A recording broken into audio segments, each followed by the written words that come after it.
তো একটা তিনতলা জাহাজ, এই তিনতলা জাহাজের উপরে রয়েছে এই আমর বিল মারুফ নাহি আনিল মুনকার। আমার হযরতের মতো কিছু লোক, আমার মতো কিছু লোক যারা ভালো কাজের আদেশ এবং খারাপ কাজের নিষেধ করে থাকে। আর মাঝখান তলাতে কিছু লোক আছে ইউটিউব আর ফেসবুক নিয়ে, ফ্রি ফায়ার আর পাবজি নিয়ে ব্যস্ত। যে যা করছে করুক, নো টেনশন, আমি ঠিক আছি। আর একদম নিচু তলাতে কিছু লোক আছে যারা বাইরের দেশে যাচ্ছে কাঠের কাজ করে। তো বালতিতে করে, দড়িতে বালতি বেঁধে নদী থেকে পানি ওঠাতে হচ্ছে, কষ্ট হচ্ছে, থালা ঘটি মাজা ধোয়া রান্না করা। ওদের যে হেডমিস্ত্রি ছিল ও ফাইনাল রায় দিয়েছে যে শোনো, আমাদের কাছে রশিও আছে, দড়িও আছে, সেনিও আছে, হাতুড়িও রয়েছে। জাহাজ থেকে পানি ওইভাবে না তুলে জাহাজের তলাতে একটা ছোট ফুটো করে নাও, এখান থেকে পানি সহজে পাওয়া যাবে, আমাদের কাজ সুবিধা হবে। তো হেডমিস্ত্রির হুকুম, লেবাররা সঙ্গে সঙ্গে ব্যাগ থেকে সেনিয়ে হাতুড়িতে ঠক ঠক করে আওয়াজ শুরু করেছে। উপরে তলাতে ছিলাম আমরা, আমি আর আমার হযরত তিনজন নেমে পড়ছি দৌড়ে, যা হয় হবে, জাহাজ ফুটো হতে দেব না। মাঝখানে যারা ইউটিউব আর ফেসবুক চালাচ্ছিল ওরা বলছে হযরত ছোড় দিজিয়ে উন লোগোं को अपने हाल पर, যারা ফুটো করছে ওরা ডুববে, আপনারা টেনশন নিচ্ছেন কেন? যুক্তি কি ঠিক? জাহাজ যখন ডুববে কেবলমাত্র নিচু তলা ডুববে না, পুরো জাহাজটাই ডুববে। সমাজে যদি আগুন লাগে, মুফতি সাহেব আর পীর সাহেবের ঘর বাঁচবে না। মুরিদ বেশি থাকলে আগুন না লাগলেও ছাই আর ধোঁয়া কিন্তু অবশ্যই লাগবে, বাঁচবে না কোনো ঘর। সেই জন্য আমাদের উচিত ভালো কাজের আদেশ, খারাপ কাজের নিষেধে যুক্ত হওয়া। আপনার ছেলের অসভ্যতা দেখলে আমি বলবো, আর আমার মেয়ের অসভ্যতা দেখলে আপনি আমাকে বলবেন, তাহলে আমাদের সমাজ কিন্তু ঠিক থাকবে।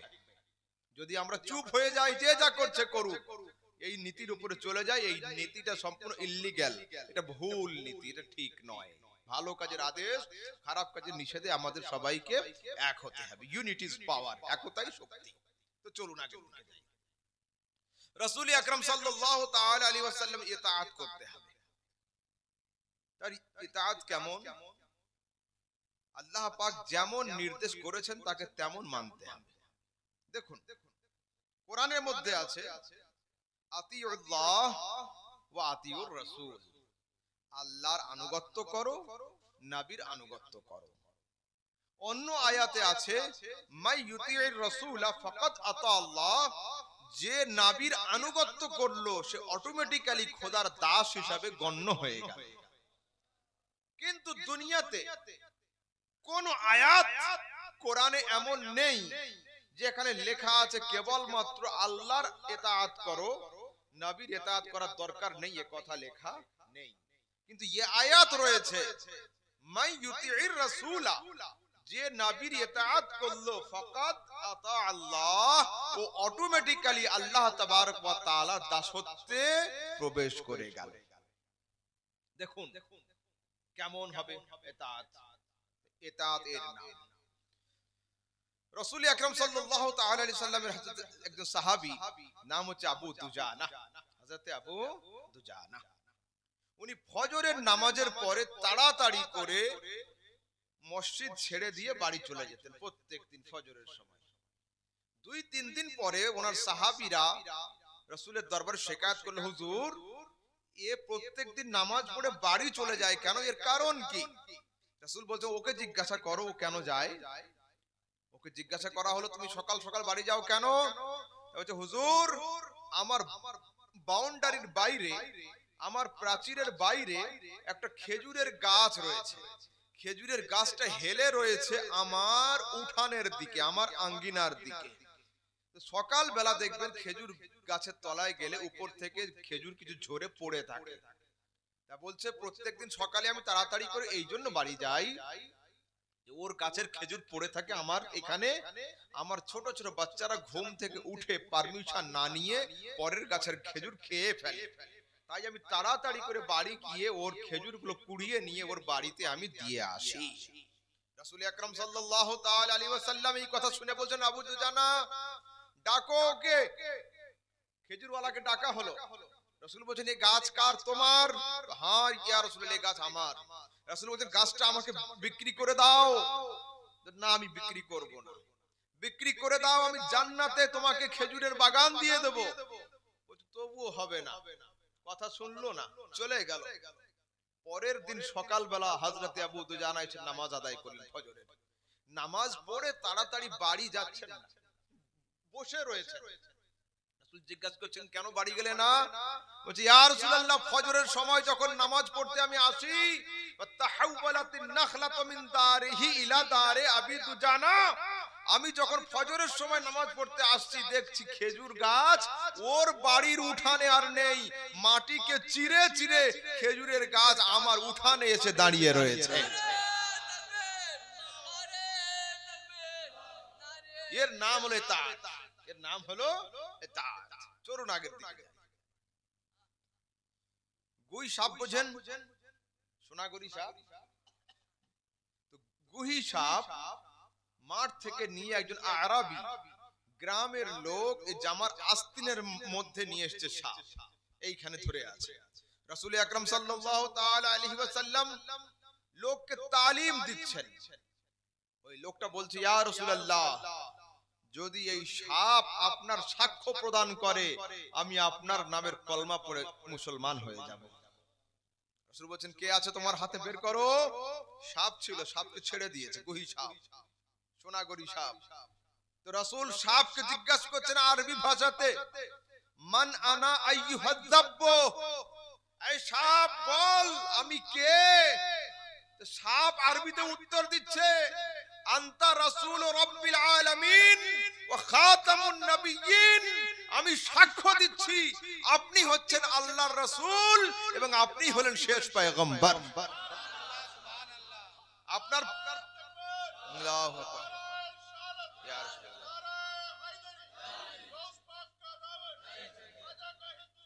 জিন্দাবাদ জিন্দাবাদ। দেখুন সাপ সাক্ষ্য দিল। এবার চলে আসুন বুখারীর হাদিস শোনাই। এখন যেমন আমাদের গ্রামগঞ্জে গরু, মহিষ বা ছাগলের পালকে নিয়ে আমার দেশের কিছু মানুষরা থাকে যারা লালন পালন করে, মাঠের দিকে যায়। সেই যুগে দুম্বা থাকতো, ভেড়া থাকতো। ওই দুম্বা ভেড়াকে নিয়ে একজন লোক উঠেছে, মাঠের দিকে যাচ্ছে, চড়াচ্ছে। এই দুম্বার রেওয়াড় থেকে, দল থেকে একটা নেকড়ে বাঘ একটা দুম্বাকে ধরে নিয়েছে। ও দৌড়াচ্ছে, লোকটা পিছন থেকে দৌড়াচ্ছে। দিল্লি বলা হয় ছোট পাহাড়কে টিলা। ছোট পাহাড়ের উপরে গিয়ে দাঁড়িয়েছে, এই লোকটা পিছনে দৌড়াতে দৌড়াতে গিয়েছে, মুখ থেকে খাবারটা ছেড়ে গিয়েছে। সঙ্গে সঙ্গে এই নেকড়ে বাঘ আরবি ভাষাতে উত্তর দিচ্ছে, আল্লাহ পাক আমাকে হালাল রিজক দিয়েছিল মুখে, আর তুমি আমার রিজককে ছাড়িয়ে দিলে। এই কথা শুনে লোকটা বলছেন আমি তাজ্জুব করছি যে চতুষ্পদ নেকড়ে বাঘ আজকের আরবি ভাষাতে কথা বলছে। এই কথা শুনে নেকড়ে বাঘ বলছে আতাআজ্জাবু মিন্নি, তুমি আমার দেখে তাজ্জুব করছো, আমি তো তোমাকে দেখে তাজ্জুব করছি। যদি তুমি বিশ্বাস না করো ওই একটু দূরের দিকে যাও, একটা ছোট খেজুরের গাছ রয়েছে, গাছের ওখানে পাতা দিয়ে একটা ছোট ঘর আছে, ওই ঘরের মধ্যে একজন মানুষ বসে রয়েছে যে ভবিষ্যতের খবর দিতে পারে, অতীতের খবর দিতে পারে, আর বর্তমানের সংবাদ বলতে পারে।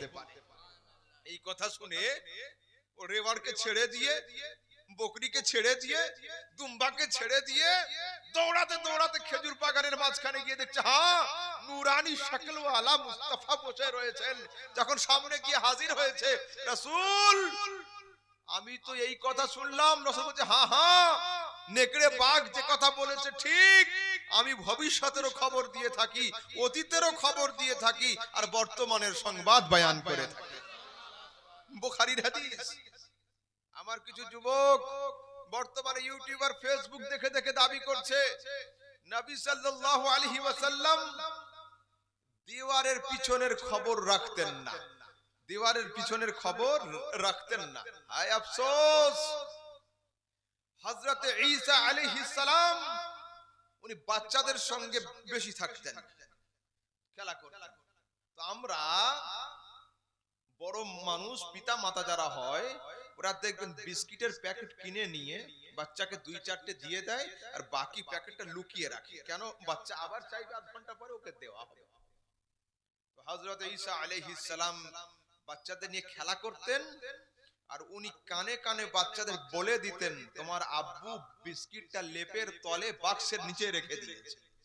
বাচ্চারা এসে আব্বা আম্মাকে জিজ্ঞাসা না করে ওইখান থেকে বের করে খেয়ে ফেলতো।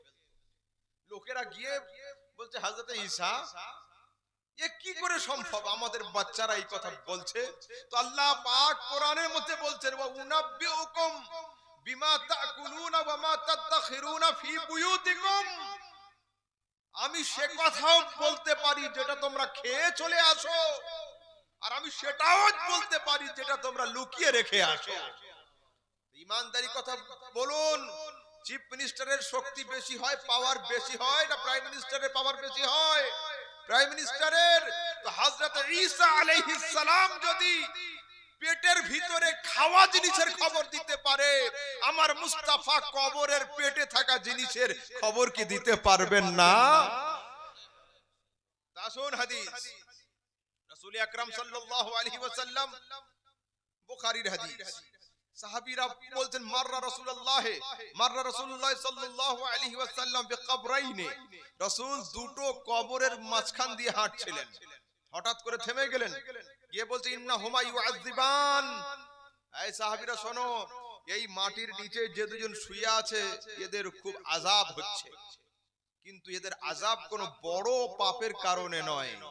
ইন্নামা আহাদুহুমা, এর মধ্যে প্রথম জনের আযাব হচ্ছে ইয়ামশি বিন নামিমা, লোকটা চুগলখড়ি করত, লোকটা চুগলি করত। ওয়া আম্মাল আখার, দ্বিতীয় জন যে লোকটা রয়েছে, এর কোনো বড় পাপ নেই, লা ইয়াস্তাতিরু মিন বাউলিহি, এ দাঁড়িয়ে দাঁড়িয়ে পেশাব করত, পেশাবের ছিটা এর গায়ে পড়ত, এই পেশাবের ছিটা থেকে বাঁচতে পারতো না। তো একজন পেশাবের ছিটা থেকে না বাঁচার কারণে আর আরেকজন চুগলি করার কারণে এদের উপরে আযাব হচ্ছে। আচ্ছা বলুন, রাসূল যখন দেখলেন ওদের উপরে আযাব হচ্ছে, এটা ছিল বর্তমান, এটা আযাব হচ্ছে এখন রানিং।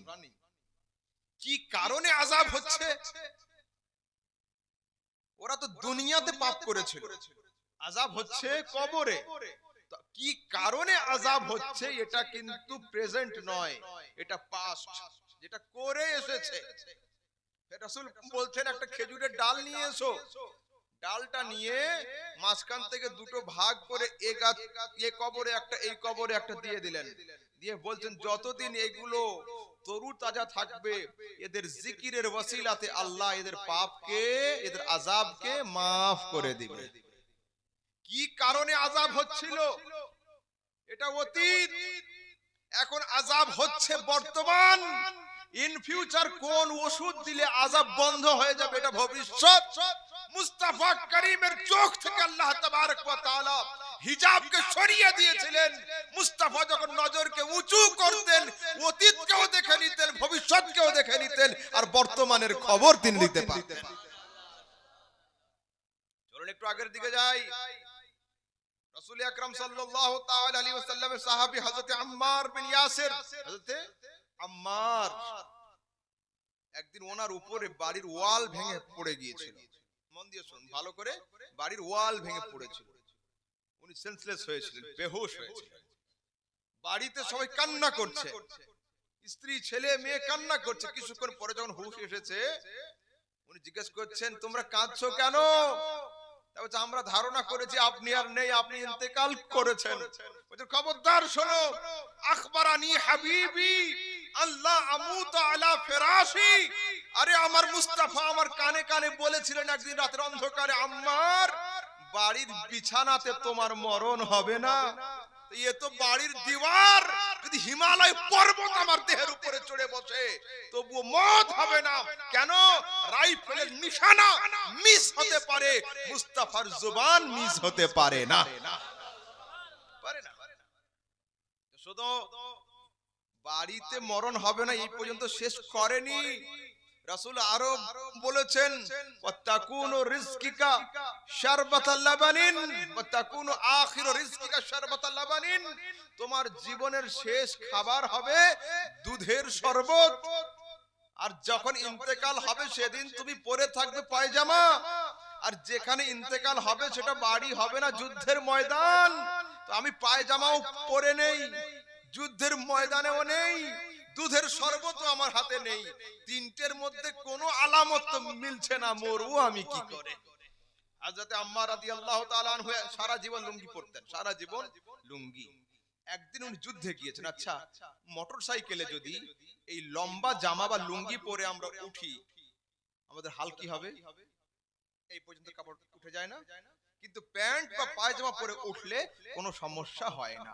তো সেই যুগে ছিল ঘোড়া, এখন যুগে মোটরসাইকেল, সেই যুগে ঘোড়া। তো ঘোড়ার পিঠে যুদ্ধ করতে হবে। তো হযরত আম্মার জীবনের প্রথমবার যুদ্ধে যাওয়ার জন্য লুঙ্গি খুলে রেখে তিনি পায়জামা পরেছিলেন। যুদ্ধের ময়দানে হাজির হয়েছেন। যুদ্ধ করতে করতে পানির পিপাসা লেগেছে। হযরত আম্মার ঘোড়ার লাগামকে টান দিয়ে খিমার দিকে আসছেন। আল আতাশ, আল আতাশ, পানি পানি পানি পানি। সেই দিন খিমাতে ওনার সঙ্গীরা দুধের শরবত করেছিলেন। দুধের শরবতকে নিয়ে ওনার হাতে দেওয়া হলো। হযরতে আম্মার দুধের শরবত হাতে নিয়ে হাদিসে আসছে তাহিকা আম্মার, আম্মার মুচকি হেসে ফেলেছেন। ওনার সঙ্গীরা জিজ্ঞাসা করে, আয় আম্মার, ময়দানের এই অবস্থা, শত্রুপক্ষ গলা কেটে দিচ্ছে আমাদের, যুদ্ধের এই হাল, তুমি আজকে হাসছো কেন? তবে আমি আজকের এই জন্য হাসছি, মুস্তাফার গায়েবের কথা এখনই সত্য বলে প্রমাণিত হবে। রাসূল বলেছিলেন আম্মার, মরণ বাড়িতে হবে না, যুদ্ধের ময়দানে হবে। যুদ্ধের ময়দানে আমি দাঁড়িয়ে রয়েছি, আম্মার মরার আগে তুই পায়জামা পরে থাকবে। আজকে আমি পায়জামা পরে রয়েছি, আর আম্মার মরণের আগে তোমার জীবনের শেষ খাবার হবে দুধের শরবত। দুধের শরবত হাতে রয়েছে। এই কথা শোনার পরে হযরত আম্মার যখন যুদ্ধের ময়দানের দিকে আগিয়েছেন, শত্রুপক্ষর তীর বল্লম নেজাতে আম্মার শহীদ হয়ে গিয়েছিলেন। আম্মার শহীদ হয়েছিলেন। ও পৃথিবীর মানুষ, তোমরা বলছো রাসূল জানে না, তো চলুন আগের দিকে যাই। এইবার সরাসরি বুখারীর হাদিস শোনাচ্ছি, সহিহ হাদিস। রাসূল আকরাম সাল্লাল্লাহু আলাইহি সাল্লামের সাহাবী, তার নাম ছিল হযরত আবু বকরা। হযরত আবু বকরা নামাজের খুব প্রেমিক ছিলেন। একদিন রাসূল সাল্লাল্লাহু আলাইহি সাল্লাম সাহাবীদেরকে নিয়ে রুকুতে চলে গিয়েছেন। আর যদি কেউ রুকু না পায়, জামাত পেল না, রুকু পেলে জামাত পেয়ে যাবে। তো দেখছেন রুকুতে আছে, যদি আমি লাইন পর্যন্ত গিয়ে রুকু ধরি, হয়তো রাসূল রুকু থেকে মাথা উঠিয়ে দিতে পারেন। ওই জন্য মসজিদের গেটে একা একা রুকু করে নিয়েছেন, একা একা সিঙ্গেল, আল্লাহু আকবার, রুকু রুকু করে দৌড়ে গিয়ে জামাতে শামিল হয়ে গিয়েছেন। আচ্ছা বলুন, ইমাম সাহেবের মুখ নামাজে কোন দিকে থাকে? পশ্চিমে না পূবে? পশ্চিম দিকে থাকে, কিবলার দিকে থাকে, এদিকে থাকে না। রাসূল সাল্লাল্লাহু আলাইহি সাল্লাম সালাম ফিরিয়ে নামাজ শেষ করে বলেন, ইয়া আবু বকরা। সেখানে আবু বকর উপস্থিত, ওমর উপস্থিত, ওসমান, তালহা, আলী, জুবাইর, বেলাল, কারোর নাম না নিয়ে সরাসরি ডাইরেক্টলি হিট করছেন, ইয়া আবু বকরা, আবু বকরা উঠে দাঁড়াও, আল্লাহ পাক তোমার অন্তরে নামাজের মোহাব্বত আরো বেশি করে দিক, কিন্তু আগামী দিনে কোন সময়ে তুমি নামাজের লাইনের বাইরে নামাজ পড়ে লাইনে ঢুকে যাবে না। এই কথা শোনার পরে দুই চারজন ছিল সাহাবীদের মধ্যে, ওরা কানাকানি করছে, আরে নবীর মুখ তো সামনের দিকে ছিল, পিছন লাইন দেখলো কি করে? পিছন লাইন দেখলো কি করে? এই কথা শোনার পরে বুখারীর হাদিসে রাসূল বলছেন, ইন্নাকুম তারাউনা কিবলাতি হাহুনা, তোমরা মনে করছো যে আমি কেবল আমার সামনে দেখি, ওয়াল্লাহি খোদার কসম করে বলি, লা ইয়াখফা আলাইয়া রুকুকুম ওয়ালা সুজুদুকুম, তোমাদের সিজদার অবস্থা আমার উপর লুকিয়ে থাকে না, তোমাদের অন্তরের অবস্থা পর্যন্ত দেখতে পাই। ওয়া ইন্নী আরাউ যাহরি কামা আরাউ আমামি, যেমন আমি আমার সামনের দিকে দেখতে পাই ঠিক তেমনি আমি আমার পিছন দিকেও দেখতে পাই। बुखारी हदीस। मुझे तो बात समझ नहीं आती, बुखारी ये भी पढ़ते हैं, बुखारी हम भी पढ़ते हैं, बुखारी वो भी पढ़ाते हैं, बुखारी हम भी पढ़ाते हैं, मगर इन अंधों को ये हदीसें क्यों नहीं सूझती? इसलिए कि हमारे उलमा कहते हैं बगैर इश्क रसूल के पढ़ता है जो बुखारी, आता है बुखार उनको, बुखारी नहीं आती। নবীর মুহাব্বত ছাড়া যারা বুখারী পড়ায় বুখার চলে আসে, বুখার মানে জ্বর, কিন্তু নবীর ইশক ছাড়া বুখারী ইনকমপ্লিট, কমপ্লিট নয়। চলুন একটু আগের দিকে যাই, অন্য হাদিসের দিকে। রাসূল সাল্লাল্লাহু আলাইহি ওয়াসাল্লাম কি জানেন না। একদিন সাহাবীদের সঙ্গে বসে আছেন, আর হযরত রাসূল ছিলেন আম্মাজান আয়েশা সিদ্দিকা রাদিয়াল্লাহু তাআলা আনহার ঘরের মধ্যে। বেশ কিছু জন লোক রাসূল সাল্লাল্লাহু আলাইহি ওয়াসাল্লামের ইলম নিয়ে সমালোচনা করেছিল, রাসূল কতটুকু জানতেন, কতটুকু জানতেন না, এই কথা নিয়ে আলোচনা হচ্ছে। রাসূল বের হয়েছেন, রাসূলের চেহারা মুবারক বেদানার দানার মতো লাল হয়ে গিয়েছিল, রাগান্বিত হয়েছিলেন, বারবার বলছিলেন সেই সমস্ত বদবখতদের হাসর কি হবে, বদবখতদের হাসর কি হবে যারা আমার ইলম নিয়ে সমালোচনা করে। সালুনি আম্মা শাইতুম, তোমাদের যার যা কিছু জিজ্ঞাসা করার আছে আমাকে জিজ্ঞাসা করো, আমি এখন উত্তর দিয়ে দেব। কত বড় দাবি! একজন লোক দাঁড়িয়েছে, দাঁড়িয়ে বলছে আইনা মাদখালি ইয়া রাসূলুল্লাহ, মরণের পরে আমি যাব কোথায়? রাসূল বলছেন মাদখালুকা ফিন্নার, তুই জাহান্নামে যাবি। বসে গিয়েছে। আর একজন দাঁড়িয়েছে, দাঁড়িয়ে বলছে আইনা মাকআদি ইয়া রাসূলুল্লাহ, মরণের পরে আমি যাব কোথায়? রাসূল বলছেন মাকআদুকা ফিল জান্নাহ, তুমি জান্নাতে যাবে। খুশ। কিন্তু দুজনেই ভাবছে জান্নাত তো দূরের কথা, জাহান্নামও দূরের কথা, দেখতে তো পাচ্ছি না। ওখানে একজন লোক ছিল, ওর আব্বা নিয়ে খুব সমস্যা ছিল সমাজে। ও যাকে আব্বা বলে গ্রামের লোকেরা বলে ওটা তোর বাপ নয়। তো বলছে এইটা আমি হুজুরকে জিজ্ঞাসা করব। দাঁড়িয়ে বলছে মান আবি ইয়া রাসূলুল্লাহ, হুজুর আমার আব্বা কে? রাসূল বলছেন আবু কা হুযাফা, নো টেনশন, নো ডাউট, তুই যাকে আব্বা বলিস ওটাই তোর আব্বা, গ্রামের লোক যাই বলুক চিন্তা করার দরকার নেই। খুশ হয়ে গিয়েছে। আরেকজন ছিল, ওরও বাপ নিয়ে সমস্যা ছিল। ও দাঁড়িয়ে বলছে মান আবি ইয়া রাসূলুল্লাহ, হুজুর আমার আব্বা কে? রাসূল বলেন আবুকা সালিমুন মাওলা শায়বা, তুই যাকে আব্বা বলিস ওটা তোর আব্বা নয়, তোদের বাড়ির রাখাল হলো তোর বাপ। বলুন, যদি আমাদের গ্রামে কোন লোক কাউকে বলে যে ওটা তোর আব্বা নয়, তোর চাচা তোর বাপ, এই কথা যদি বলে তো কালিয়াচক পর্যন্ত পিছনে দৌড়াবে। এত সাংঘাতিক কথা এটা। এই কথা শুনে লোকটা মসজিদ থেকে নেমে হাতে তলোয়ার নিয়ে মায়ের সামনে গিয়েছে, গিয়ে বলছে মা, মুহাম্মদ ইবনে আব্দুল্লাহ ভরা মজলিসে লোকের সামনে বলেছে আমি যাকে আব্বা বলি ওটা আমার আব্বা নয়, বাড়ির রাখাল নাকি আমার আদি পিতা। তো একমাত্র আল্লাহ আর তুমি ছাড়া এ মসলা কেউ হাল করতে পারবে না। কে কার বাপ আল্লাহ জানবে, আর ওর মা জানবে, আর কেউ জানবে না। মা বলো, কিন্তু মা শুনে রাখো, আমি এখনো মুহাম্মদ সাল্লাল্লাহু আলাইহি ওয়াসাল্লামের হাতে হাত দিয়ে মুরিদ হইনি, কিন্তু আমি জানি ও মুস্তাফা সত্য ছাড়া মিথ্যা বলতেই পারে না। আমি এখনো মুসলমান হইনি, কিন্তু আমি এতটুকু জানি বসে থাকে ফারশে, ওর নজর থাকে আরশে। আমি এখনো মুরিদ হইনি, কিন্তু আমি এতটুকু জানি ও মুস্তাফা বসে থাকে জমিনে, ওর চোখ থাকে আসমানে। বলো তোর মা বলছে বাবা তলোয়ার রাখো, যে কথা বলেছে কথাই ঠিক। তোমার আব্বা ছিলেন দুর্বল, কিন্তু এই অঞ্চলের সবচেয়ে বড় জমিদার। আমি দেখলাম যদি আওলাদ না হয়ে জমিদার সাহেব মারা যায় তো সমস্ত জমি সমস্ত সম্পদ নিলাম হয়ে যাবে। তো তোমার আব্বার প্রপার্টি সম্পদকে বাঁচানোর জন্য রাখালকে দিয়ে আমি জন্ম দিয়েছিলাম তোমার। ও পৃথিবীর মানুষ, কে কার বাপ ওর মার আল্লাহ ছাড়া কেউ জানে না, কিন্তু আল্লাহ তাবারক ওয়া তাআলা মুস্তাফা কারীমের চোখে এমন পাওয়ার দিয়েছিলেন, মুস্তাফার নজর উঁচু করলে সাতটা আসমান দেখে নিতেন, নজরকে নিচু করলে সাতটা জমিনকেও দেখে নিতেন। इमाम अहले सुन्नत सरकार लिखছেন, सारे अर्श पर है तेरी गुजर, दिले फर्श पर है तेरी नजर, मलकूत मुल्क में कोई शय नहीं वो जो तुझ पे आया नहीं।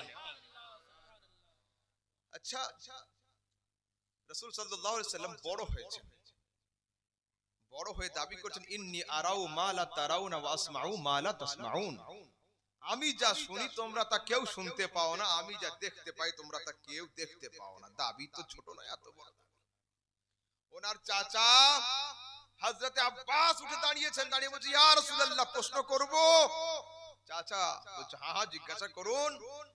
رأيتك في المهد تناقي القمر وتشير إليه بإصبعيك وأشرت إليه مالا، فقال النبي عليه السلام إني رأيت القمر أحدثه ويحدثني ويلهيني عن البكاء وأسمع وجبته حين يسجد تحت العرش। আরবের প্রথা ছিল মায়েরা যখন বাচ্চাকে দোলনাতে শুইয়ে সংসারের কাজে যেত তো এই দুটো হাত এইভাবে উঁচু করে এতে কাপড় জড়িয়ে দিত আর দোলনা চলতো। তো যখন রাসূল সাল্লাল্লাহু আলাইহি সাল্লামকে দোলনাতে শুইয়ে রেখে তার আম্মা সংসারের কাজে ছিল, তো দূর থেকে হযরতে আব্বাস ফলো করছেন। রাসূল কখনো কান্না করছেন, কখনো হাসছেন, কখনো মুস্কুরাচ্ছেন। আর মুস্তাফার হাত যদি ডান দিকে যায় খোদার চাঁদ ডান দিকে ঝুঁকে যায়, মুস্তাফার হাত যদি বাম দিকে যায় খোদার চাঁদ বাম দিকে ঝুঁকে যায়। যেদিকে যেদিকে নন্হা মুস্তাফার হাত যাচ্ছিল আসমানের চাঁদ সেদিকে সেদিকে ঝুঁকে পড়ছিল। এর কি কারণ? আচ্ছা, আমরা মাটির মানুষ, আমাদের বাড়ির বাচ্চারা মাটির হাড়ি খুঁড়ি নিয়ে খেলা করে। আর একটু স্ট্যান্ডার্ড ক্যাটাগরির মানুষ যদি হয়, ধনী সম্পদশালী হয়, ওদের বাচ্চারা পিতলের, প্লাস্টিকের, লোহার আসবাবপত্র নিয়ে খেলা করে। তো যে যে জিনিসের তৈরি হয়, যে যাদের সংস্পর্শে থাকে সে সেই জিনিস নিয়ে খেলা করে। রাসূল কিসের? নূর। आला हजरत सरकार लिखছেন चांद झुक जाता जिधर उंगली उठाते महद में क्या ही चलता था इशारों पर खिलौना नूर का। वो जो चांद झुक जाता जिधर उंगली उठाते महद में, দোলনাতে শুয়ে শুয়ে যেদিকে তোমার আঙ্গুল যাচ্ছিল খোদার চাঁদ সেদিকে ঝুঁকে পড়ছিল। আর আয় মুস্তাফা তুমি হলে নূরের, তোমার খেলা করার জিনিস আসমানের চাঁদ হলো নূরের। ये नूर वो नूर, नूर नूर से खेल रहा था, नूर नूर से खेल रहा था। अब चलिए आगे की तरफ। এই হাদিসের শেষ অংশে গিয়ে আশ্চর্যের কথা রাসূল বলছেন, ওয়ায়ুলহিনি আলিল বুকা। রাসূল বলছেন শোনো, আমি ছোটবেলায় কেন কান্না করছিলাম সেটাও আমি জানি, কেন হাসছিলাম আমি সেটাও আমি জানি। দুনিয়াতে যত বড় ব্রিলিয়ান্ট স্টুডেন্ট হোক না কেন, ডাক্তার হোক, মাস্টার হোক, লয়ার হোক, ইঞ্জিনিয়ার হোক, এই কথা কেউ বলতে পারবে ছোটবেলায় দোলনায় শুয়ে কান্নার কারণ কি ছিল, দোলনায় শুয়ে শুয়ে হাসার কারণ কি ছিল? পারবে কেউ বলতে? না। কিন্তু দুনিয়ার কোন হাদিসে কেউ দেখাতে পারবে না রাসূল বলেছেন আমি জানি না। রাসূল বলছে হ্যাঁ হ্যাঁ আমি জানি। কেন ইয়া রাসূলুল্লাহ? তা বলছে ইন্নী রাআইতুল কামারা, আমি চাঁদকে দেখছিলাম, চাঁদ আমার চেহারার জিয়ারত করছিল। উহাদ্দিসু হুয়া ইউহাদ্দিসুনি, আমি চাঁদের সঙ্গে কথা বলছিলাম, চাঁদ আমাকে গল্প শোনাচ্ছিল। ওয়ায়ুলহিনি আনিল বুকা, আর মায়ের বিরহে আমি কান্না করছিলাম, আকাশের চাঁদ আমার কান্নাতে সান্ত্বনা দিচ্ছিল। এইবার দেখুন কি বলছেন, ওয়া আসমাউ ওয়াজবাতাহু হিনা ইয়াসজুদু তাহতাল আরশ। সমগ্র রাত্রি ব্যাপী চন্দ্র পরিক্রমা করার পরে যখন অস্ত যায় তো আরশে ইলাহির চৌকাঠেতে সিজদা করে, আমি নবী চাঁদের সিজদা করার খট আওয়াজটা আপন কানে শুনতে পাই। আচ্ছা, একজন যখন 6 মাসের থাকে ওর শক্তি কম থাকে, 6 বছরের হয়তো শক্তি বাড়ে, 36 বছরের হয়তো আরো বাড়ে। তো পৃথিবীর মানুষ, রাসূল আরশের নিচে চাঁদের সিজদা করার খট আওয়াজ কখন শুনতেন? যখন নবুয়ত জাহির করেছিলেন না, যখন রিসালাত প্রকাশ করেছিলেন না, যখন রাসূল দোলনাতে শুয়ে থাকতেন। তো রাসূল যদি দোলনাতে শুয়ে শুয়ে আরশে ইলাহির চৌকাঠেতে চাঁদের সিজদা করার খট আওয়াজ শুনতে পায়, সেই রাসূল বড় হয়ে আরবের কবরে শুয়ে শুয়ে মালদার দরুদ আর সালাম কি শুনতে পাবেন না? अरे पढ़ो दुरूद पढ़ो मोमिनो, करीने से हुजूर खुद ही चले आएंगे मदीने से। প্রশ্ন হলো এই, রাসূল কোথায়? দূরে না কাছে? রাসূল কাছে।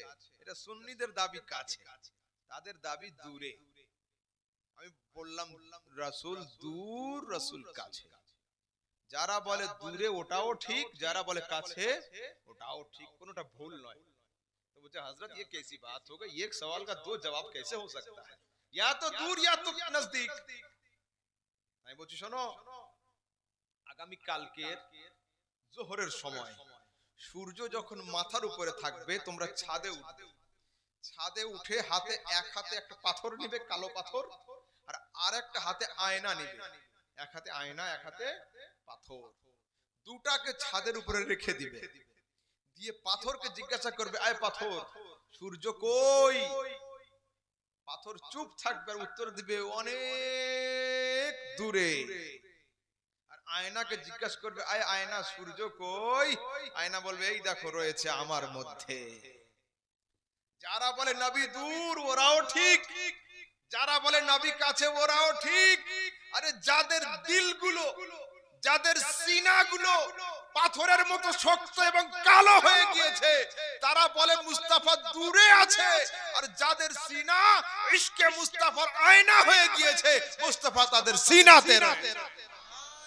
মুস্তাফা দূর भी है, মুস্তাফা नजदीक भी है। যাদের সিনা ইশকে মুস্তাফার আয়না, মুস্তাফা তাদের সিনাতে থাকেন। মাকান উনকা না আরশে বরি না ফরশে জমি।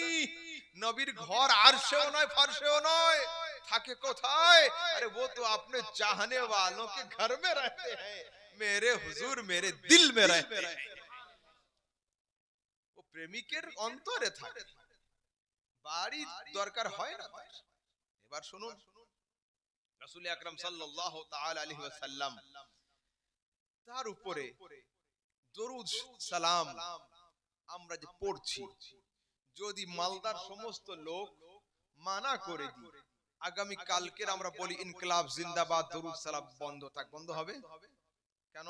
মুর্শিদাবাদের লোক পড়বে, মুর্শিদাবাদের লোক বন্ধ করে দিলে কলকাতার লোক পড়বে। যদি পুরো ওয়েস্ট বেঙ্গলের লোক বন্ধ করে দেয় তো ইউপির লোক পড়বে। যদি পুরো ইন্ডিয়ার লোক বন্ধ করে দেয় পাকিস্তানের লোক পড়বে। আর যদি সারা দুনিয়ার সবাই বন্ধ করে দেয় তাহলে কি হবে? কে পড়বে? তাও কি হবে বন্ধ? না। কেন? কালা কাবুল আহবার, হযরত কাবুল আহবার বলছেন, মা মিন নাবিয়্যিন, কাবুল আহবার বলছেন, মা মিন ফাজলিন ইল্লা ইয়াতলাউ 70 আলফা মিনাল মালায়েকা হাত্তা ইয়াহফু বিল কবর ওয়া ইয়াদরিবুনা বিআজনিহাতিহিম ওয়া ইউসাল্লুনা আলান নবী। প্রত্যেক দিন ফজরের সময় 70,000 ফেরেশতা আসমান থেকে নবীর কবরের কাছে নেমে থাকে, নবীর কবরকে ঘিরে নেয়, নুরানি বাজু দিয়ে হাওয়া করতে থাকে, ইউসাল্লুনা আলান নবী, নবীর উপরে দরুদ আর সালাম পাঠ করতে থাকে। ওয়াইজা আমসু আরাজু, যখন সন্ধ্যা হয় এই 70,000 ফেরেশতা আসমানের দিকে উঠে যায়, নতুন 70,000 ফেরেশতা অল্টারনেট ডিউটিতে ওখানে হাজির হয়। অর্থাৎ প্রত্যেক দিন 1,40,000 ফেরেশতা নবীর উপরে দরুদ আর সালাম পড়ার জন্য ওখানে হাজির হয়ে থাকে। যদি দুনিয়ার লোক সবাই মানা করে, বন্ধ করে দেয়, বন্ধ হবে না। কেন হবে না?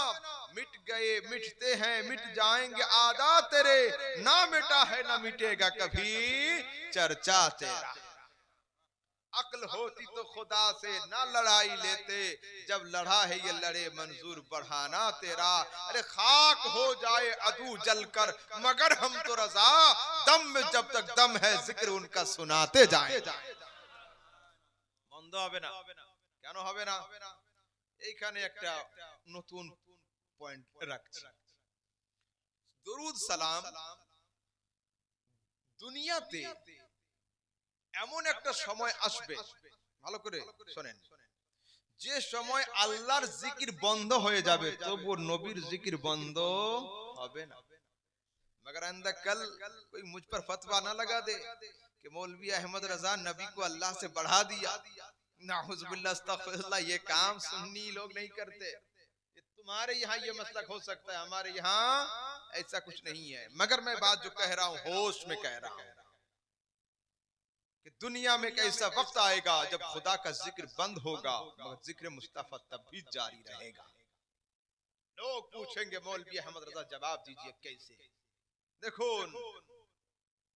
সরাসরি সিহাসিতার সহিহ হাদিসের মধ্যে আছে, লা তাকুমুস সাআতু হাত্তা ইউকালা ফিল আরদি আল্লাহ আল্লাহ। যতদিন আল্লাহর জিকির দুনিয়াতে চলবে ততদিন পর্যন্ত কিয়ামত হবে না। কিয়ামত সেই দিন হবে যেদিন পুরো দুনিয়া থেকে আল্লাহর জিকির বন্ধ হবে। তো নবীর জিকির কে করবে? ফেরেশতারা। ফেরেশতা থাকবে না ইনসান, ইনসান থাকবে না জিন, জিন থাকবে না আসমান, আসমান থাকবে না জমিন, জমিন থাকবে না সমস্ত মালায়েকা, সবাই শুয়ে পড়বে। কুল্লু মান আলাইহা ফান। দুনিয়াতে যা তৈরি হয়েছে সব ধ্বংস হয়ে যাবে, দুনিয়াতে কেউ থাকবে না খোদার জিকির করার জন্য। খোদা বলছেন ইন্নাল্লাহা ওয়া মালাইকাতাহু ইউসাল্লুনা আলান নবী, আমি আর আমার ফেরেশতা মুস্তাফার জিকির করে থাকি। যেদিন ফেরেশতারা থাকবে না আমি খোদা থাকবো মুস্তাফার জিকির করার জন্য, আমি থাকবো মুস্তাফার জিকির করার জন্য। তো দুনিয়াতে এমন একটা সময় আসবে যে সময়ে নবীর জিকির চালু থাকবে, আল্লাহর জিকির বন্ধ হয়ে যাবে। এবার দেখুন एक पॉइंट रख रहा हूं, मुस्तफा का जिक्र जन्नत में भी होगा, मुस्तफा का जिक्र जहन्नुम में भी होगा। लोग पूछेंगे अहमद रजा बताओ तो सही, जन्नत में जिक्र होगा हम तो समझ गए, जहन्नुम में जिक्र कैसे होगा? मैंने कहा जरा कुरान को पढ़िए, वहां पर है यौम तुक़ल्लबु वजूहुहुम फिन्नार, जब इनके चेहरों को, जब इनके फेसेस को कयामत के दिन उलट उलट कर पलट पलट कर आग में जलाया जाएगा। जब काफिरों के चेहरे को कयामत के दिन आग में जलाया जाएगा, यक़ूलून, वो जलेंगे और बोलेंगे लौ अताअना अल्लाह व अताअना रसूल, अगर खुदा का हुक्म माना होता, मुस्तफा की तकरीर सुनी होती तो आज हमें जहन्नुम आना न पड़ता। देखें मुस्तफा का जिक्र हो गया कि नहीं? अगर मुस्तफा की बात हम मानते तो जहन्नुम आना न होता। जन्नत वाले जन्नत में जाकर बोलेंगे अल्हम्दुलिल्लाह, मुस्तफा की बात हमने मानी थी इसलिए हमें जन्नत मिल गई। जहन्नुम वाले जाकर बोलेंगे अस्तगफिरुल्लाह, हमने मुस्तफा की बात नहीं मानी थी इसलिए हमें जहन्नुम मिला।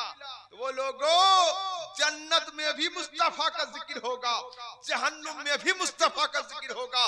फर्क इतना है, जन्नत वाले मसरूर होकर जिक्र करेंगे, जहन्नुम वाले मजबूर होकर जिक्र करेंगे। यहाँ मसरूर वहाँ मजबूर, मजबूरी में कोई फायदा नहीं है। পরীক্ষার হলে যাওয়ার আগে যত প্রিপারেশন নাও কেউ তোমাকে আটকাবে না, রেজাল্ট আউট হওয়ার পরে যত কান্না করো ভয়ে কাল ল কিন্তু পাশে পরিবর্তন হবে না, ফেল ফেলই থাকবে। ইমাম আহলে সুন্নাত সরকার লিখছেন, अरे आज ले इनकी पनाह, आज मदद मांग उनसे, फिर न मानेंगे कयामत में। गर मान गया, मानते হয় আজ মানো, স্বীকার করতে হয় আজ স্বীকার করো। ফেরেশতাদের হাতে ডান্ডা দেখে মানি মানি করলে আল্লাহ ঠান্ডা হবে না। মানতে হয় আজ মানো, ওখানে গিয়ে মানবো বললে হবে না, খবরদার নয়। আচ্ছা, এইবার আমাদের সমাজে শক্তির ভক্তি, যে পার্টিতে থাকে, পাওয়ারে থাকে, তার ঝান্ডা উঁচু থাকে। এখন যদি আমি জিতে থাকি তো আমার পতাকা উড়বে, 4 দিন পরে আমি যদি হেরে যাই তো হযরতের পতাকা উড়বে, যদি হযরত হেরে যাবেন ওনার পতাকা উঠবে। যে ক্ষমতায় আসবে তার পতাকা উঁচু থাকবে। আমাদের পতাকা থাকে কোথায়? বাড়ির ছাদে, মাদ্রাসার ছাদে, ক্লাব ঘরের ছাদে, টাওয়ারের ছাদে। এই তো আমরা ইচ্ছা করলে রাতের অন্ধকারে পতাকা নামিয়ে দিতে পারবো। নবীর পতাকা আছে কোথায়? ক্লাবের ছাদে, মাদ্রাসার ছাদে, মসজিদের ছাদে, টাওয়ারের উপরে না। কি লিখছেন? ফরশ वाले तेरी शौकत का उलू क्या जाने। দুনিয়ার কোন বাড়ির ছাদ নয়, খুসরামা আরশ पे उड़ता है फरेरा तेरा। আয় মুস্তাফা, তোমার প্রশংসার পতাকা দুনিয়ার কোন ছাদ নয়, আল্লাহর আরশের উপরে রয়েছে। আরশে কারোর হাতও যাবে না, তোমার ঝান্ডাকে কেউ নামাতেও পারবে না। কেউ পারবে না, কেউ পারবে না। কেন? तू घटा ऐसे किसी को न घटा है ये न घटे जब बढ़ाए तुझे अल्लाह ताला तेरा। अल्लाह पाक বলছেন ওয়ারাফা'না লাকা যিকরাক মাহবুব, আমি তোমাকে তোমার জন্য তোমার জিকিরকে উঁচু করে দিয়েছি। কতটা উঁচু করেছি? হাদিসে কুদসিতে আসছে, জাআলতু যিকরাকা মিন যিকরি ফামান যাকারাকা যাকারানি। এ মুস্তাফা, তোমার জিকিরকে আমি আমার জিকির করে দিয়েছি, যে তোমাকে याद করলো ও আমাকে याद করলো। वो जहन्नुम में गया जो उनसे मुस्तगनी हुआ है खलीलुल्लाह को भी हाजत रसूलुल्लाह की। वो जहन्नुम में गया जो उनसे मुस्तगनी हुआ है खलीलुल्लाह को भी हाजत रसूलुल्लाह की। एक बार दुरूद शरीफ अल्लाहुम्मा सैयदना। দেখুন, এখন ওয়াজ খুব বেশি লম্বা চওড়া নয়, 12টা পর্যন্ত সময় ছিল। আমি কিছু আকায়েদের বিষয়ে একটু আলোচনা করি, আর আমাদের সমাজে একটু সমস্যা আছে সেগুলো একটু আলোচনা করি। হ্যাঁ, মন দিয়ে শুনুন। আমাদের সমাজে একটা খুব বড় পীর আছে, কে জানেন? পীর কে? মাওলানা মোবাইল। কে? মাওলানা মোবাইল। মোবাইলের 3টে খলিফা আছে, মাওলানা ইউটিউব, মুফতি ফেসবুক, আর হযরত আল্লামা গুগল। সবচেয়ে বেশি নলেজ হচ্ছে এর কাছে। এখন সেই জন্য যাদের যা কিছু প্রয়োজন গুগলে সার্চ করে নেয়। আর এখন তো চ্যাট জিপিটি আর কি কি কি কি চলে এসেছে, এখন এআই সফটওয়্যার, সবকিছু এআই এর মাধ্যমে ওলটপালট হয়ে যাচ্ছে। তো শোনেন, মুরিদ আমাদের সমাজের যুবকরা মোবাইলের মুরিদ। মোবাইলের আগে নামাজে হাত থাকতো এইখানে, হাত উঠলো এইখানে, এইখানে। এখন দেখছি কিছু যুবকের হাত থাকছে এইখানে। আল্লাহ, এইখানে হাত বাঁধার হাদিস দুনিয়ার কোন জায়গায় নেই। না আরবে আছে, না আজমে, না হিন্দুস্তানে, না পাকিস্তানে, কোন জায়গায় নেই। 2025 সালে যদি হাত এইখান থেকে উঠে এইখানে যায়, তো 2030 সাল পর্যন্ত এই হাত এইখান থেকে উঠে এইখানে চলে যাবে। মাথায় প্রমোশন হচ্ছে, উপরের দিকে। হযরত আলী শের খুদা কাররামাল্লাহু ওয়াজহুল করিম লিখছেন, ইন্না মিনাস সুন্নতি ওয়াদউল কাফ আলাল কাফ তাহতা সুররা। নবীর সুন্নাত হলো বাম হাতের উপরে ডান হাত দিয়ে নাভির নিচে রাখা। নাভির নিচে রাখা। সুররাতুন মানে কি? সুররাতুন বাবু, इसीलिए मैं कहता हूं তালিবে ইলম তোমরা পিছনে থাকো কেন, আর সরে যাও কেন? তোমরা জীবনী বক্তার ওয়াজ শুনতে পারো, মৌলবীদের ওয়াজ তোমাদের শোনার ইচ্ছা করে না। খুব আফসোস হয়। আমাদের ওয়াজে একটু থাকো, হাদিস কোরআন যেগুলো বলছি মুখস্থ করো, কাজে দিবে। मगर मैं ये नहीं कहता कि आप मौलवी अहमद रजा बने, नहीं, मैं बहुत नालायक मौलवी हूं, मुझ में कोई इल्म नहीं, बिल्कुल मैं तालिब इल्म से कमजोर इंसान, मुझ में ना कोई सलाहियत है ना नॉलेज है, कुछ नहीं है मुझ में। बनना है तो बड़ा कुछ बनो, अहमद रजा ना बनना, नहीं, मुझ जैसा ना बनो, बड़ा बनना, मुझ जैसा नहीं, मगर थोड़ा मोड़ा जो कुछ जानता हूँ, थोड़ा सा कुछ नॉलेज है तो वो मैं सुनाना चाहता हूँ, लिहाजा भागा मत करो, बैठा करो, सुना करो। तो सुनो, এইবার ফরজ নামাজের পরে দোয়া হয় কি হয় না? হয় তো। দুই চারটে করে যুবক প্রত্যেকটা মসজিদে তৈরি হচ্ছে দোয়ার সময় এইভাবে। তারপরে বিনা টুপিতে নামাজ পড়া এখন ফ্যাশন হয়ে গেছে।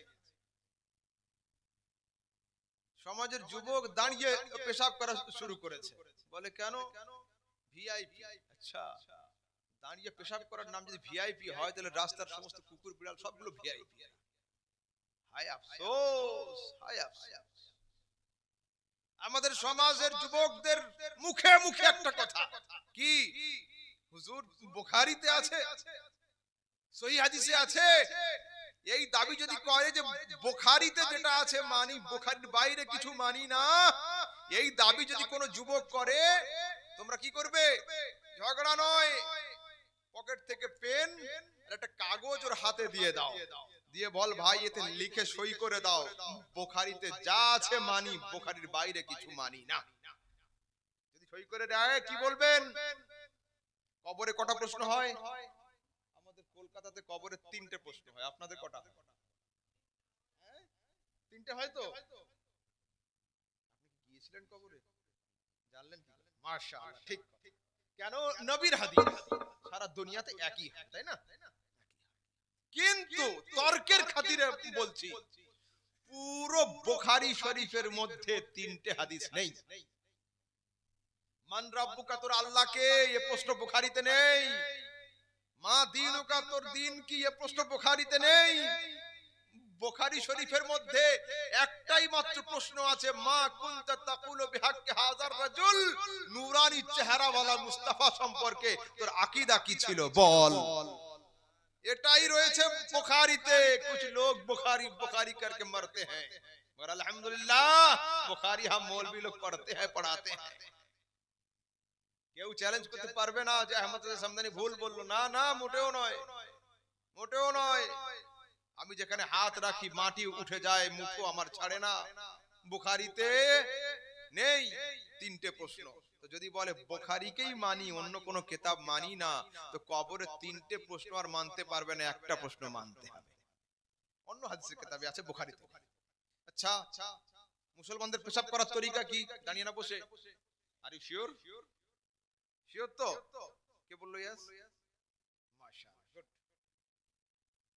আমরা সবাই জানি মুসলমানদের পেশাব করার তরিকা বসে, তাই তো? কিন্তু পুরো বুখারী শরীফের মধ্যে বসে পেশাব করার একটা হাদিস নেই, দাঁড়িয়ে পেশাব করার 2টো হাদিস আছে। তাহলে কি হবে? আগামী কাল হুজুরে দিয়ে চালু করা হোক। বুখারীর হাদিসে আছে হুজুর আপনি শুরু করেন ফজরের সময়, জোহর থেকে এরা শুরু করবে। বলুন হবে কি? বুখারীতে থাকলেই যে হয়ে যাবে তা নয়। সেই জন্য আমরা আহলে সুন্নাত, আহলে হাদিস নয়। হাদিসে সবকিছুই থাকবে, কিন্তু আমরা আহলে হাদিস না, আমরা আহলে সুন্নাত। সুন্নাত সেইগুলোই যেগুলো উম্মতের জন্য করা জায়েজ রয়েছে, হাদিসে সবকিছুই রয়েছে। ঘোড়ার মাংস খান নাকি? গাধার মাংস, কাছুয়া, গুইসাপ?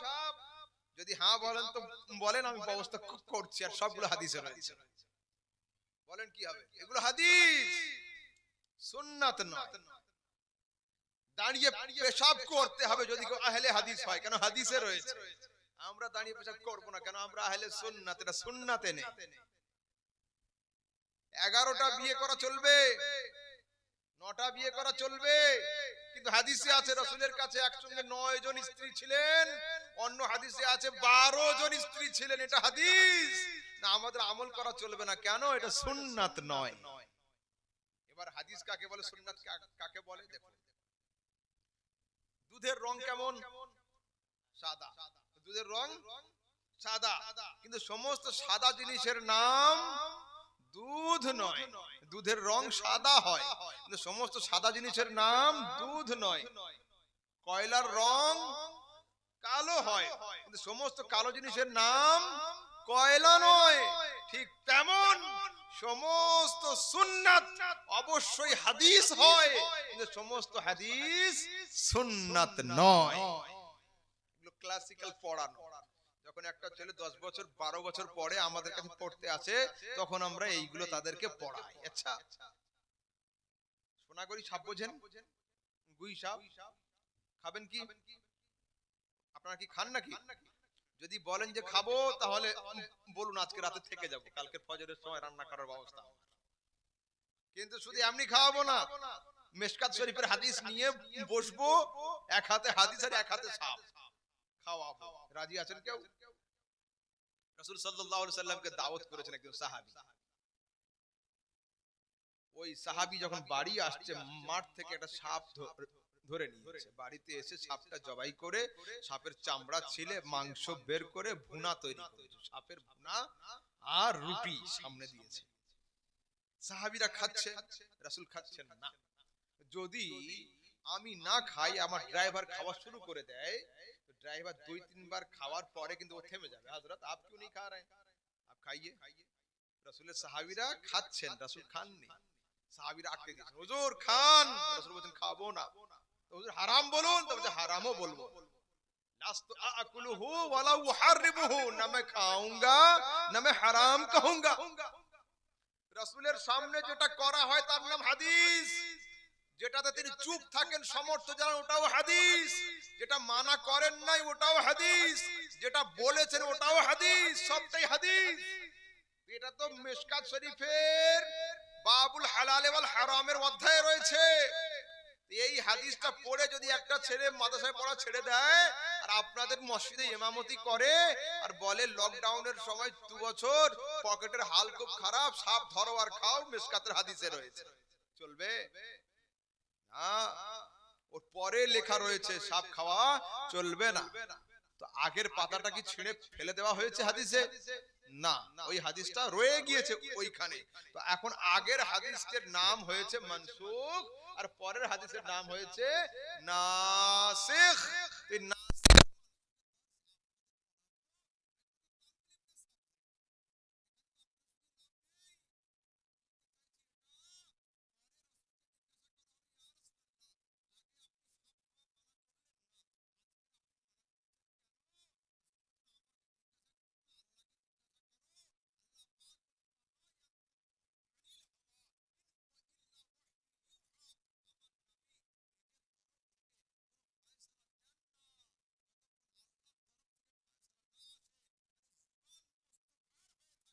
ফয়সালা হতে খোদার হয়ে থাকে।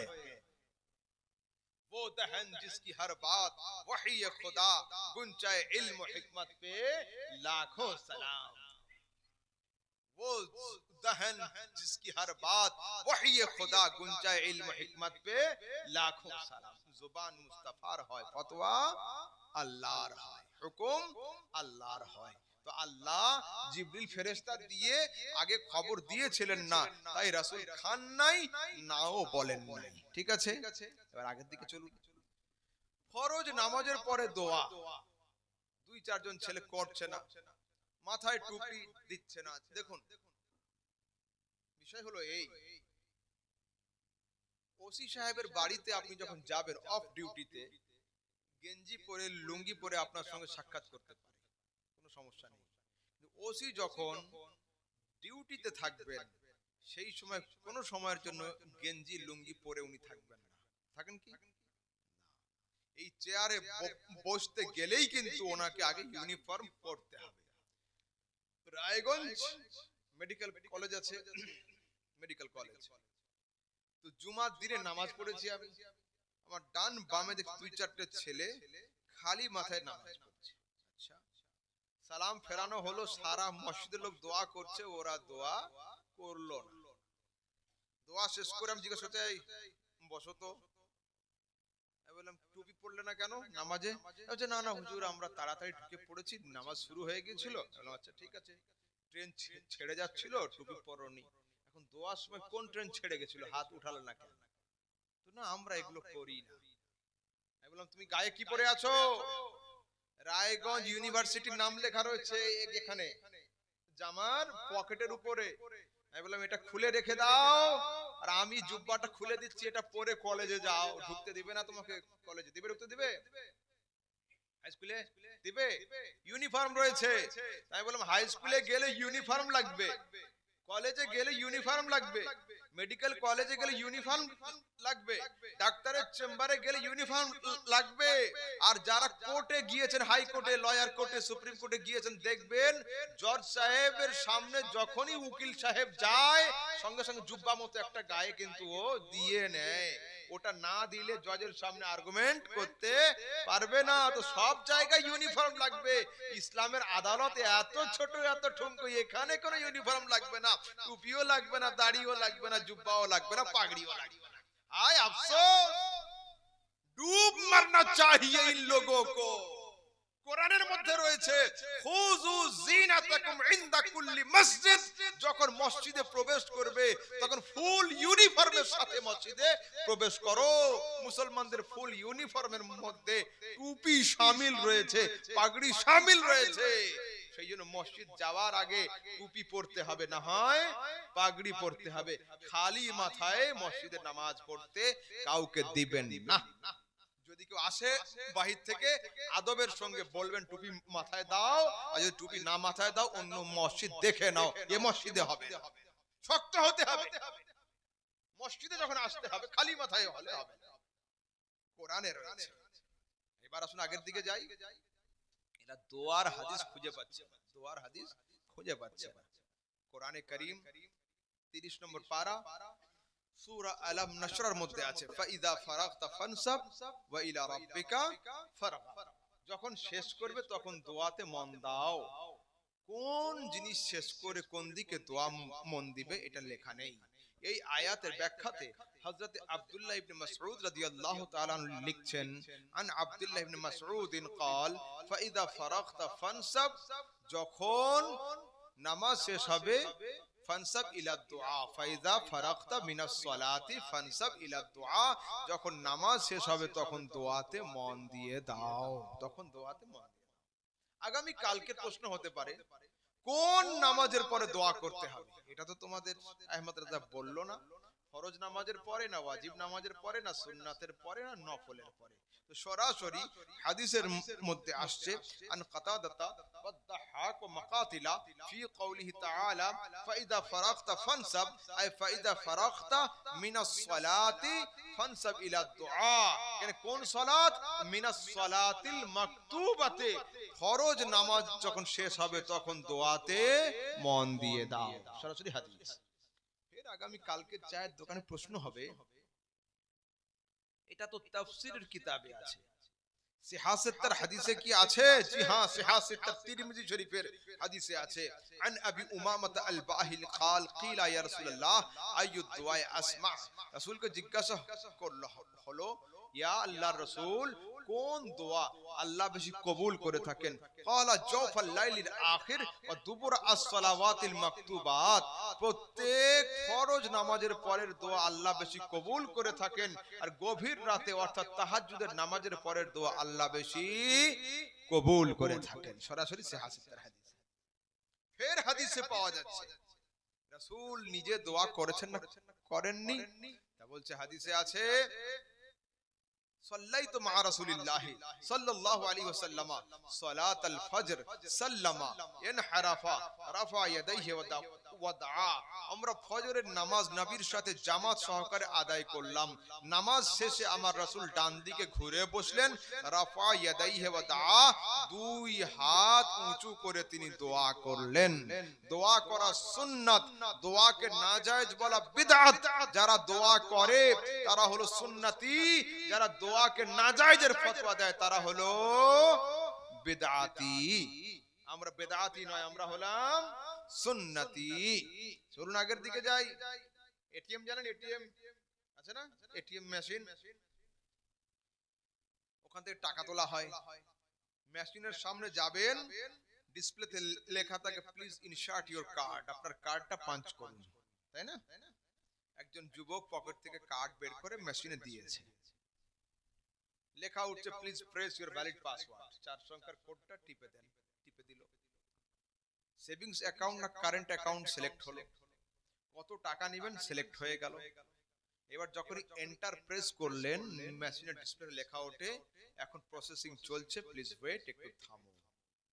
মেশিনের নিয়ম হচ্ছে এই, টাকা বের হওয়ার আগে কিন্তু টাকা গোনার একটা আওয়াজ হয়, হয় না? ঘরঘর করে আওয়াজ হয়। যখনই টাকা গোনার আওয়াজ হয়েছে, প্যান্টের পকেট থেকে হাত বের করে কিন্তু পেতে আছে, আয়েগা তো পকড়েগা। হঠাৎ করে লেখা উঠছে ডিসপ্লেতে your transaction is failed, please try again, link out, আরেকবার ট্রাই করো। এর কার্ড নিয়ে সেম প্রসেস, আবার আওয়াজ হচ্ছে, হাত দিয়েছে।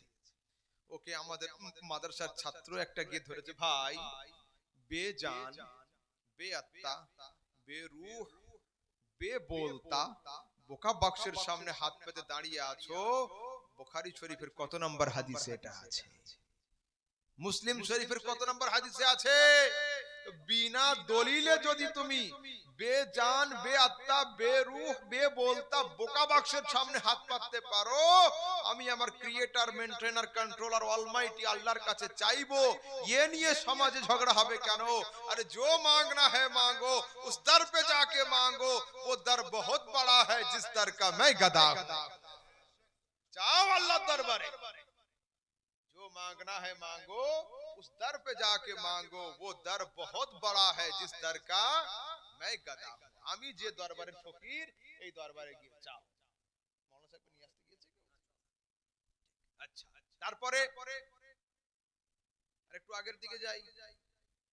আপনারা আমরা মসজিদ মাদ্রাসার জন্য যখন দান করি, কেউ জীবিত লোকের পক্ষ থেকে দিই, কেউ মুর্দা লোকের নামে দিয়ে দিই। ওদের দাবি হলো এই, মরে গেল তো শেষ হয়ে গেল, লেনদেন আবার কি, এ চলবে কেন? তাদের যুক্তি হলো এই, মরা গরু যেমন ঘাস খায় না, তেমন আমাদের দরুদ সালাম ওদের কোনো কাজে আসে না। আর যারা একটু ভদ্র মানুষ আছে, তারা বলে চাকরি শেষ হয়ে গেলে বেতন বন্ধ হয়ে যায়, ঠিক তেমন মরে গেল তো সব শেষ, ওর আর কিছু কাজে আসবে না। আমি বললাম ঠিক কথা, চাকরি শেষ হয়ে গেলে বেতন বন্ধ হয়ে যায় এটা তোমার জানা আছে, পেনশন চালু হয়ে যায় এটা আমার জানা আছে। বলছে হাদিসে আছে। আমি বললাম हाँ हाँ मौलवी अहमद रजा হাদিস के बगैर बोलता ही नहीं है।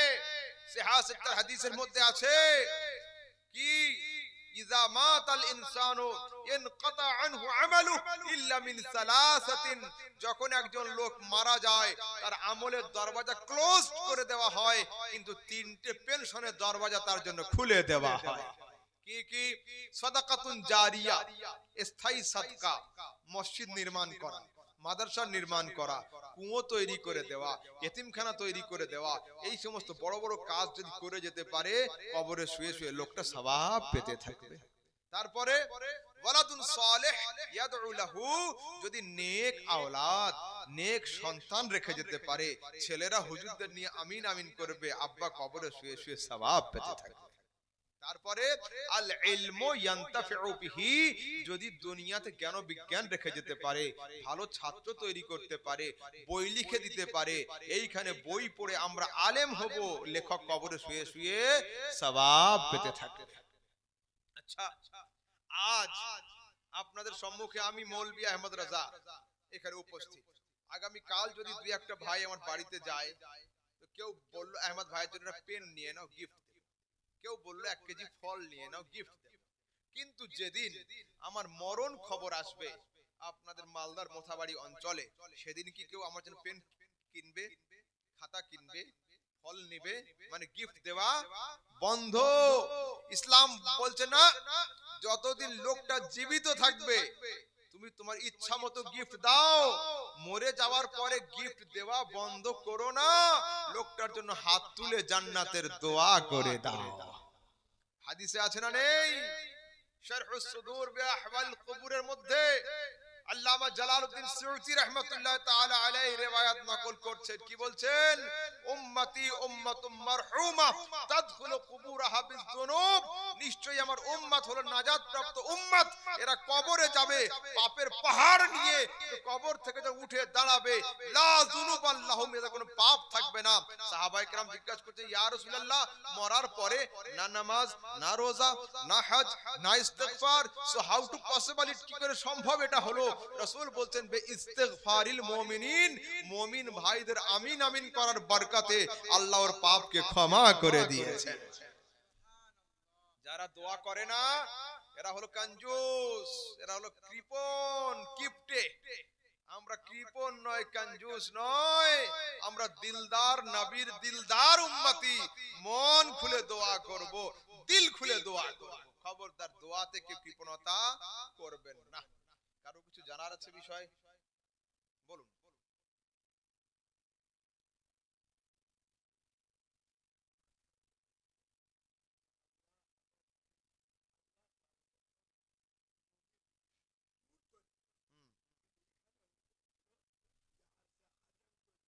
আচ্ছা, ঠিক, মাশাআল্লাহ। আল্লাহ সর্বপ্রথম কি তৈরি করেছেন হলো, এ সম্পর্কে তিন রকমের হাদিস আছে। একটা হাদিসে আছে সর্বপ্রথম আল্লাহ পাক নবীর নূর তৈরি করেছেন। আর একটা হাদিস আছে আউয়ালু মা খালাকাল্লাহুল কলম, আল্লাহ তাবারক ওয়া তাআলা লৌহ এবং কলমকে তৈরি করেছেন সবচেয়ে প্রথম। আর একটা হাদিসে আছে ইন্নাল্লাহা খালাকা আল আরশ, আল্লাহ পাক আরশকে তৈরি করেছেন। হলো, তিনটে জায়গাতে কিন্তু প্রথম লেখা আছে, ভালো করে বুঝবেন।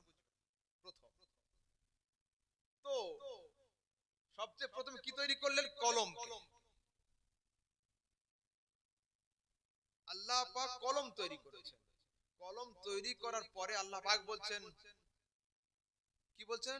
উকতুব, আই কলম লেখ। কি লিখবো আল্লাহ?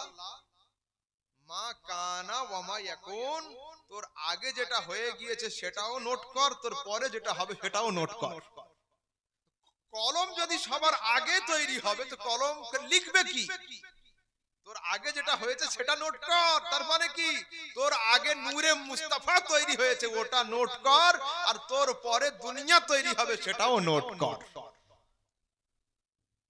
আসসালামু আলাইকুম, মাশাআল্লাহ, আইয়া खैरियत से हैं बाबा? बैठो। হলো, তো সেই জন্য রেজাল্টের দিনে দুইজন ছেলে স্কুল থেকে বের হয়েছে, এ বলছে আমি ফার্স্ট হয়েছি, ও বলছে আমি ফার্স্ট হয়েছি। ঘুগনিওয়ালা বলছে তোদের মধ্যে মিথ্যা কথা কে বলছিস বল, ফার্স্ট তো যে কোনো একজন হবে, দুজন কি করে হয়? আমি বললাম যে শোনেন, ঘুগনি বেচা আপনার কাজ ছেড়ে দেন, দুজনেই ফার্স্ট হয়েছে। বলছে মাওলানা সাহেব এ কি কথা, ফার্স্ট তো একজন হবে, দুজন কি করে? আমি বললাম ভাই, একজন ক্লাসে ফার্স্ট হয়েছে, একজন পুরো স্কুলে ফার্স্ট হয়েছে। ফার্স্ট দুজন হয়েছে, ভুল কেউ বলেনি। তো আল্লাহ পাক সবচেয়ে আগে নূরে মুস্তাফা তৈরি করেছেন, আর তারপর কলম তৈরি করেছেন। তো কলম যদি প্রথমে তৈরি হবে তাহলে আল্লাহ কি করে বললেন যে তোর আগে যা তৈরি হয়েছে সেটাও খাতাতে নোট কর, নিশ্চয়ই কিছু না কিছু তো আছে। এটা কি আছে? সেটা হলো নূরে মুস্তাফা সাল্লাল্লাহু আলাইহি ওয়াসাল্লাম। হলো, আর কিছু?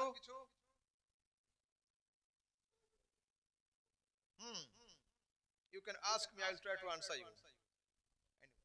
আচ্ছা, দেখুন, আমার আব্বা হুজুরের নাম জানেন? মুফতি আজম বাঙ্গাল হযরতে মুফতি গোলাম সমদানি রাজভী।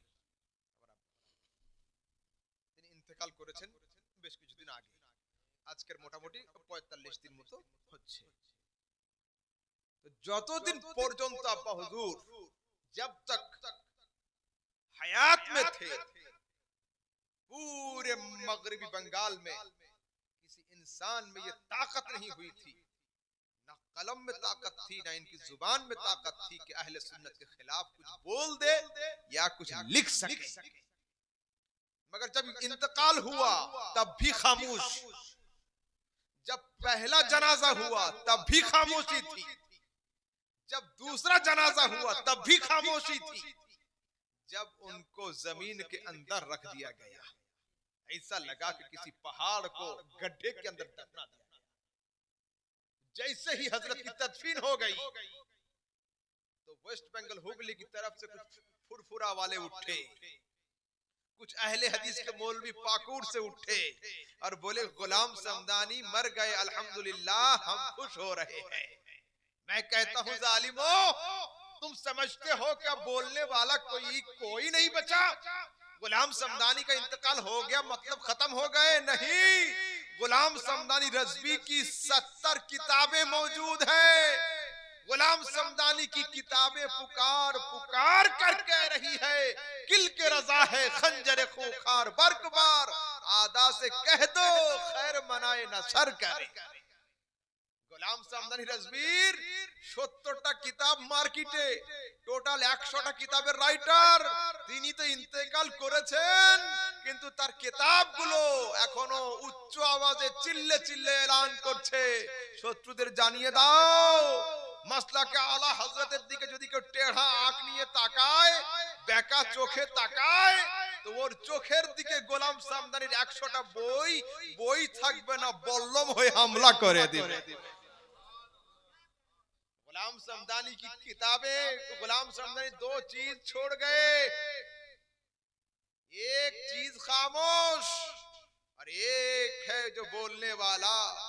गुलाम समदानी की किताबें तो खामोश रहेगी और खामोशी के साथ काम करेगी।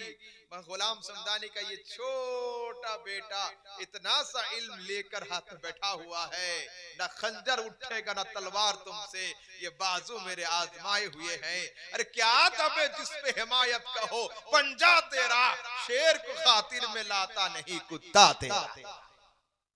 আপনারা সবাই জানেন কলকাতার মাটিতে শিয়াদের সঙ্গে মুনাজারা যখন হলো, दमादम मस्त कलंदर अली का पहला नंबर खड़ा कौन हुआ था? यही फकीर खड़ा हुआ था। मगर शिया के शब्बीर अली वारसी और उनके बाप जितने थे, किसी में हिम्मत नहीं हुई थी कि कमर को सीधी करके मेरे सामने खड़े हो जाए, नहीं हुई थी। বর্ধমানের ইয়াসিন মিয়া দুবার ডেট করেছিল, আমি আমার বাড়িতেও ডাকিনি, দেববন্দীদের মসজিদে আমি চলে গিয়েছিলাম, কিন্তু ভদ্রলোক সেখানেও আসতে পারেনি। আলহামদুলিল্লাহ, দোয়া করুন, বাস আমার কাছে কিছুই নেই, আপনাদের দোয়াই হলো আমার সম্পদ। আল্লাহ तबारक व तआला আপনাদের সবাইকে হেফাজত করেন। दौरान गुफ्तगू अगर मुझसे कोई लफ्ज़ी खता हो गई